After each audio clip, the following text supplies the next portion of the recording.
Well, you might be referring to this book I have called Mhm. The Elephant in the Brain: Hidden Motives in Everyday Life, Yeah. which is about how we're often wrong about our motives. Hmm. So we're going around the world all the time doing things. Hmm. And for each thing we do, if somebody were to ask why we're doing it, we have stories Yeah. to explain our motives for what we're doing. But those motives are often just wrong. Hmm. They aren't really why we're doing things. And we often don't realize that we aren't very honest about our motives. So that Hmm. makes it harder to understand yourself if you don't know why you're doing things. And you might Yeah. think it's a bit of a puzzle. Why don't we know why we're doing what we're doing? But it does seem like the stories we tell are more stories that present ourselves well, or at least Hmm. present ourselves as acceptable compared to our actual motives. Yeah. And what do you think that is?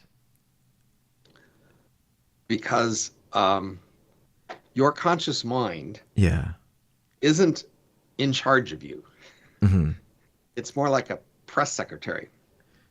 Its Hmm. job is to defend you, to Right. put a good spin on you. So if you think about a press secretary of the president Hmm. or some company, Hmm. their job isn't to know what really goes on in the company. Right.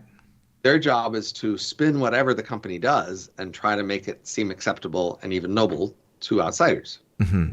That's what your conscious mind is for. Yeah. That's why you don't know what you're doing. But the stories you come up with are better stories, the Hmm. best stories you think you can find for why you're a good person, why people should accept what you're doing, why you aren't violating any key rules or norms. Hmm. That's the story you're trying to spin with your conscious mind. But Mm. you have a deep mind inside you that's mostly opaque to you, and it's Yeah. making a lot of big decisions. And Hmm. then you tell yourself you made those decisions, but in fact, you didn't. Your Hmm. conscious mind is more making excuses for them. Right. So sometimes, and I see this a lot. If someone is questioned and they're questioned on like why they did something, they may lie, but in their conscious mind, they like they might think that they did it for a different motive. Is that what I'm getting? The motive that's in their conscious Hmm. mind that they tell you, Hmm. they're being sincere in the sense that the thing that's in their head is the thing they're telling you. The thing Hmm. that's in their head is just not true. Yeah. That's Yeah. the problem. But Hmm.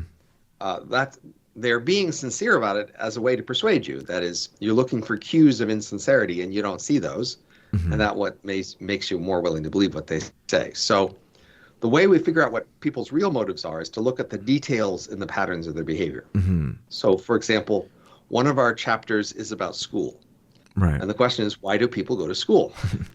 Yeah.